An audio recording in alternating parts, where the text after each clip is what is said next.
Depuis la signature du protocole du 26 février 2022, les accords signés entre le gouvernement du Sénégal et le G7 tardent à être matérialisés. Ce retard dans la mise en œuvre porte notamment sur des points importants relatifs au statut, à la carrière, au plan de formation et à la rémunération des enseignants. Il s'agit notamment de la digitalisation des actes et des procédures de la fonction publique et de l'interconnexion des plateformes des ministères pour mettre un terme aux lenteurs administratives. Il s'agit de la révision de la situation des décisionnaires et de l'extinction du statut ainsi que le relèvement considérable de leur pension de retraite et de l'accès aux imputations budgétaires après la retraite. Il s'agit de la correction du système de rémunération des personnels de l'éducation et de la formation à travers l'équité salariale entre les agents de la fonction publique et l'arrêt de la surimposition dont sont victimes les enseignants. Du parachèvement de la formation diplômante des enseignants et plus précisément des demandeurs de mise en position de stage, des chargés de cours, des enseignants issus du recrutement spécial de novembre 2021, des PC ayant capitalisé plusieurs années d'expérience et qui continuent d'être exploités par un système, et enfin aussi de ce qu'on appelle les titulaires de diplômes spéciaux et des MEPS qui sont au CNEPS de Thiès, ainsi que la révision du statut des METP de la formation professionnelle et technique qui attendent toujours que le gouvernement apporte une réponse à leur situation. Il y a également l'appurement des prêts au logement et des rappels dus aux enseignants. Et enfin, la remise des titres de propriété aux syndicats bénéficiaires de parcelles non viabilisées. Malgré le retour à la stabilité noté dans tous les secteurs d'activité de notre pays au sortir des élections présidentielles de mars 2024 et législatives de novembre 2024, l'immobilisme persiste dans le cadre de la mise en œuvre des accords signés avec le régime sortant. Il s'y ajoute les errements multiples notés dans la communication du gouvernement actuel, faisant état de la situation catastrophique du pays et annonçant urbi orbi des mesures d'austérité à l'endroit des populations et des travailleurs. Cette attitude a fini de soulever l'ire des organisations syndicales, des centrales et de toutes les masses laborieuses. En effet, cette situation inattendue et inacceptable a été exacerbée par l'inaccessibilité des autorités, l'enlisement du mécanisme de dialogue social, ainsi que les licenciements abusifs de plusieurs centaines de travailleurs opérés par le nouveau régime dans des entreprises du secteur public sans aucun respect de la législation du travail. Revenant sur le passif social, dans le secteur de l'éducation et de la formation, le SAEMS et le CUSEMS condamnent avec la dernière énergie la stratégie de saupoudrage qui a été utilisée par le gouvernement en ce qui concerne la révision du statut des décisionnaires. En effet, après avoir convié les syndicats à la rencontre du comité de suivi des accords du 13 janvier 2025 et annoncé en grande pompe l'initiation des projets de décret numéro 2006-392 du 27 avril 2006 et numéro 74-347 du 12 avril 1974 pour le reversement de certains décisionnaires dans les corps de fonctionnaires référenciés et la prise en compte de l'ancienneté civile, les autorités ont depuis lors opté de s'emmurer dans un mutisme total sur la question. Puis encore, malgré le dépôt de préavis des syndicats pour exiger l'appurement du passif de tous les accords signés et surtout l'examen des nouvelles questions, le gouvernement n'a même pas daigné accuser réception des dites correspondances, encore moins convier les syndicats à une rencontre pour examiner les revendications conformément aux dispositions de la loi 6133 du 15 juin 1961. Cette démarche inélégante et discourtoise adoptée par les autorités dans le cadre du traitement des préavis témoigne à suffisance d'un manque de respect et de considération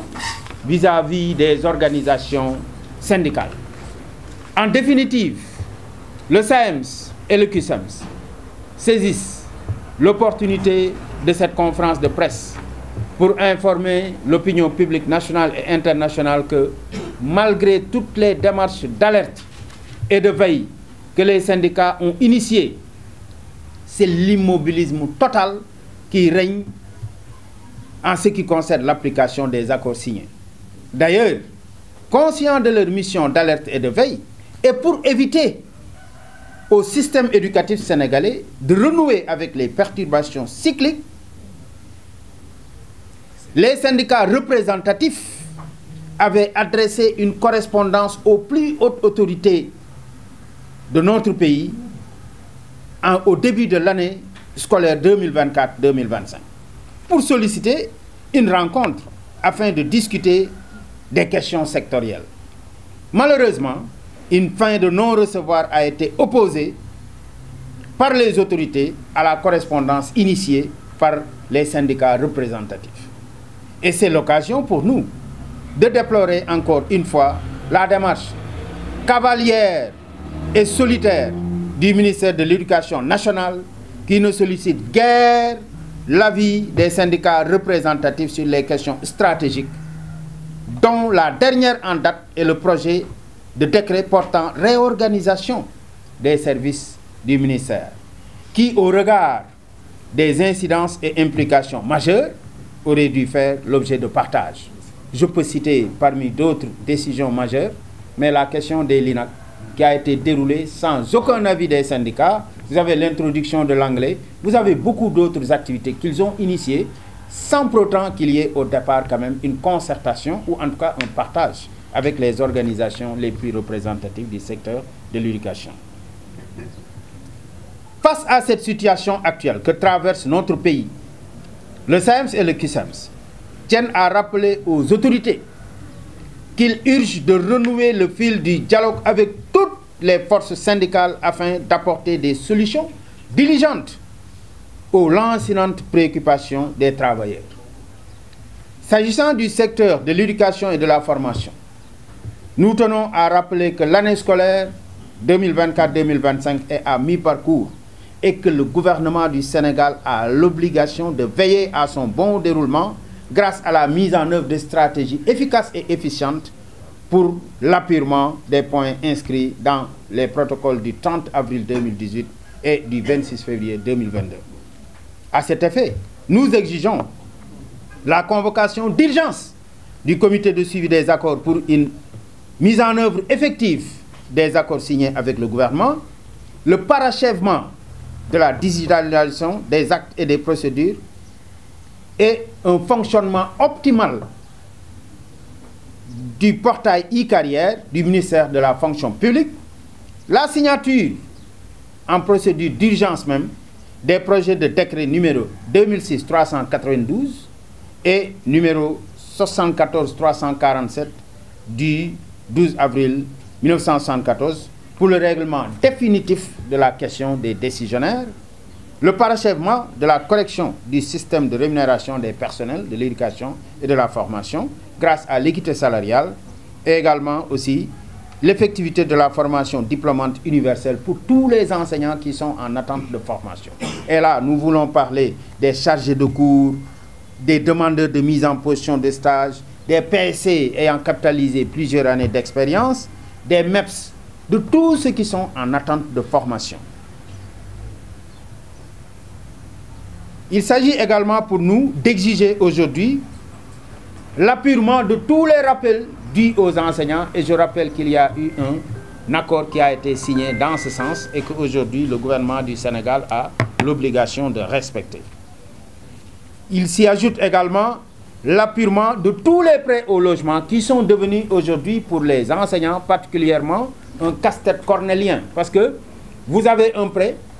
vous faites l'objet de précompte à la source pendant plus de 3, 4, 5, 6, 7, 8, même jusqu'à 10 mois sans pour autant pouvoir voir la couleur de l'argent. Et nous tenons à dénoncer à ce niveau-là particulièrement cette banque-là qui s'appelle la CBAO qui est en train de sucer les enseignants, d'autant plus qu'elle est en train de prendre quand même l'argent des enseignants sans pour autant reverser ces crédits-là auxquels ils ont droit. Donc il faudrait que ces banques qui ont signé cette convention d'externalisation du prêt au logement quand même puissent respecter les dispositions de ce protocole. Et enfin, rappeler également que nous exigeons l'examen des nouvelles questions inscrites dans nos préavis, parce que aussi, comme on le dit, nous sommes une machine, nous sommes une locomotive en mouvement. Les acquis qu'on a déjà obtenus avec le régime, nous avons travaillé à les consolider. Nous pensons plutôt à ces conquêtes qui sont devant nous et nous n'avons aucun souci par rapport à l'obligation pour le gouvernement de respecter ce que nous avons engrangé et à consolider donc les nouvelles conquêtes sur lesquelles nous nous battrons. Le SAEMS et le CUSEMS mettent en garde les autorités contre toute tentative de remise en question des accords obtenus de haute lutte. Ils appellent tous les syndicats du secteur de l'éducation et de la formation et toutes les forces syndicales à porter le combat pour le progrès social et à s'opposer à la mise en œuvre de toute politique d'austérité qui est aux antipodes des intérêts des masses laborieuses sénégalaises.